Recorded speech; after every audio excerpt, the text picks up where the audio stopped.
E falando em escambo com dificuldade de governabilidade, o Lula começou a destravar as verbas que herdou das extintas emendas de relator.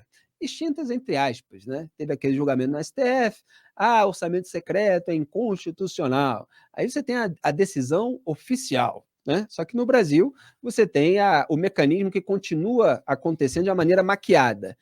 No entanto, o governo não deu a transparência prometida sobre a liberação desses recursos, mesmo após as críticas feitas pelo petista à gestão Bolsonaro durante a campanha presidencial. No fim de 2022, o ano passado, o STF declarou essa inconstitucionalidade, com isso o Lula herdou 9,9 bilhões de reais que seriam distribuídos por meio do mecanismo. Segundo a Folha, o governo já autorizou a liberação de cerca de 200 milhões de reais, que atendem principalmente o Mato Grosso, domicílio eleitoral do ministro Carlos Fávaro, da Agricultura, e o Pará, estado do ministro das Cidades, Jader Filho. Não foram divulgados dados sobre quais parlamentares ou gestores públicos solicitaram o repasse. Procurada pelo jornal, a Secretaria de Relações Institucionais afirmou que os ministérios devem publicar o resultado do chamamento de propostas para indicações das emendas herdadas da gestão Bolsonaro. Greve, continua a obscuridade em cima das chamadas emendas de relator. Quer dizer, o orçamento secreto continua secreto.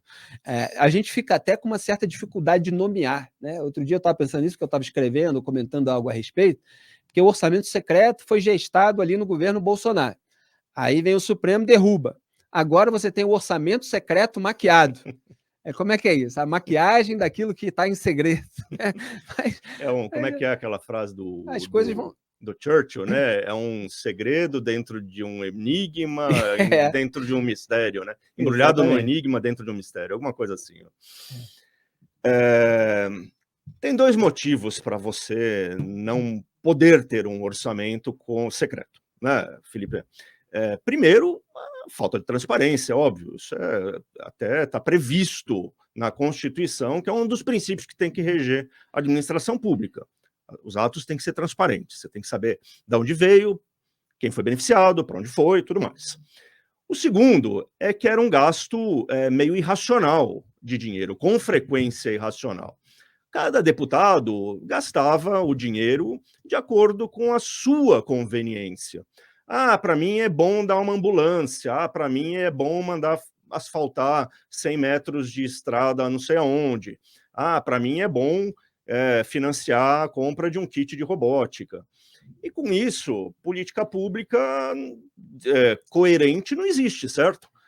Então, havia dois motivos para que o orçamento secreto não acontecesse.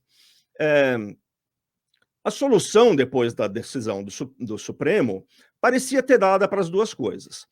O dinheiro que era das emendas de relator, das antigas emendas de relator, foi incorporado ao orçamento dos ministérios e, em tese, haveria uma lógica na distribuição. Os parlamentares tinham que escolher entre os projetos que estavam já pré-aprovados ali para distribuir. Ou seja, você organizava, você dava uma lógica para a utilização daquele dinheiro.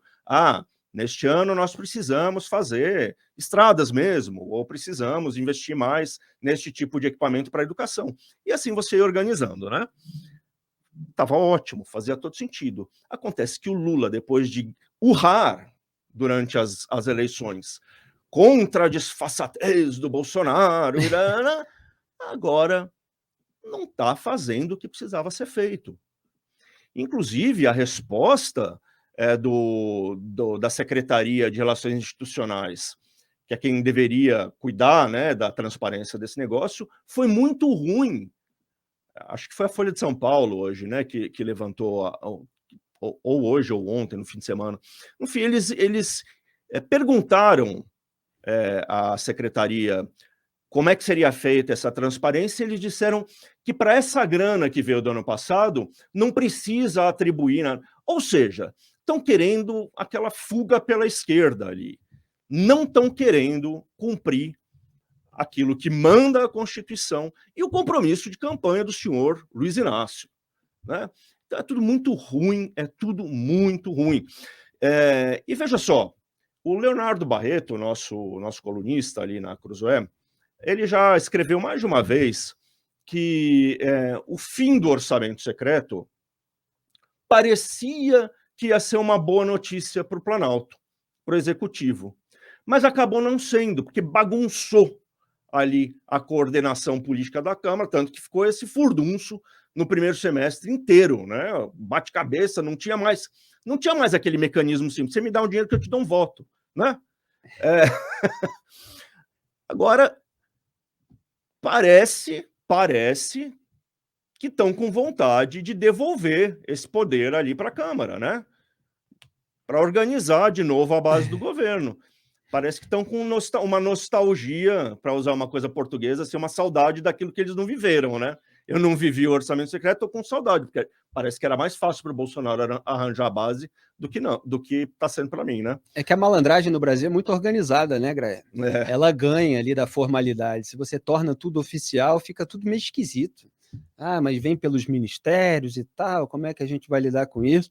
Mas é bom deixar claro, essa liberação aí privilegiou os estados de 2 ministros do governo Lula, do Carlos Favro da Agricultura e do Jader Filho das cidades. Agora o Arthur Lira, claro, é nostálgico do controle total do orçamento secreto. Ele ainda exerce alguns controles parciais, mas existe esse embate também entre governo e Câmara. Agora, o governo é burro, né? Porque se ia liberar dinheiro, para que liberar para quem já está dentro do governo? Né? É querer criar encrenca mesmo. Mais do que rapidamente, o pessoal lá do Centrão levantou o dedo e falou: olha só o que estão fazendo, o Lula que tinha prometido transparência. Tá... Deu caca, né? Mas todo mundo está querendo dinheiro para negociar ali nos estados, com as prefeituras, já visando apoio aí para a eleição municipal também do ano que vem. Existem aí muitos interesses políticos eleitorais também por trás desse desejo de verba. Wilson, o que você avalia aí do novo orçamento secreto maquiado, aquele que o Lula dizia na campanha que era o maior esquema de corrupção da história? Tudo continua. Eu falei muito, olha, vai mudar para tudo continuar exatamente como está. É o orçamento maquiado que vale a maquiagem, né? É melhor você ter uma maquiagem bonitinha. Só mudou eu acho que só mudou a marca, né? Você pegou de uma marca X, mudou para uma marca Y e tudo, enfim, fica a mesma coisa, né? E segue o fluxo, né? Segue o fluxo da vida. Tem um detalhe nessa história aí do orçamento secreto que o Grebe comentou, que eu só queria deixar um pouco mais claro. Quando o governo Lula, no ano passado ainda, integrantes do governo Lula imaginaram, quando eles foram ao Supremo, imaginando que com a queda do orçamento secreto, o governo federal poderia ter o maior controle sobre essas verbas e conseguir trazer esse deputado para a base, eles pensavam o seguinte: olha, ok, quem vai liberar vai ser o Alexandre Padilha, a liberação ali vai ser pelo Palácio do Planalto, então o deputado vai ter que ele vai ter que vir aqui no Palácio do Planalto com o Pires na mão, e aí eu vou ter controle desses deputados. Só que tem um problema. O governo Lula, ele erra de forma cabal nesse início de gestão, porque ele quer utilizar a mesma tática que já foi denunciada, já foi falada, já foi revista da época do mensalão, agora nessa atual gestão. É um jogo diferente, mas o Lula insiste em adotar as mesmas regras de 2013, 2004, 2005. É outro cenário. Então não dá para você utilizar exatamente o mesmo método, né, de você tentar cooptar o parlamentar de forma direta. O Lula agora agora caiu na real, basicamente ele percebeu que não é assim que funciona, que ele precisa basicamente se adequar ao jogo, porque o grande ponto é quando você tem um orçamento secreto, você centraliza esses recursos ou a liberação desses recursos nas mãos de quem? Do Arthur Lira e do Rodrigo Pacheco. E ele percebeu que ele precisa dessas duas peças para ele ter um mínimo de governabilidade, porque essas duas peças vão conseguir aí ajudar, ou podem conseguir ajudar o governo a ter um direcionamento sobre o que pode ser aprovado ou não. Então, a verdade, Felipe, é que o Lula finalmente caiu na real e ele percebeu que é o seguinte: para você controlar um Congresso com interesses tão difusos, você precisa de alguns representantes. E esses representantes, Lira e Pacheco, eles só se movem a partir da liberação de emendas. Por isso que o governo Lula resolveu pensar: opa, já que eu não posso liberar, deixa o orçamento secreto por aí, dou uma maquiada nele, não mudo o que já deu certo no governo Bolsonaro, então se deu certo lá na gestão anterior, vai dar certo para mim. O problema é que do jeito que a base está desarticulada, eu tenho minhas dúvidas se essa coisa vai funcionar, se essa geringonça vai funcionar.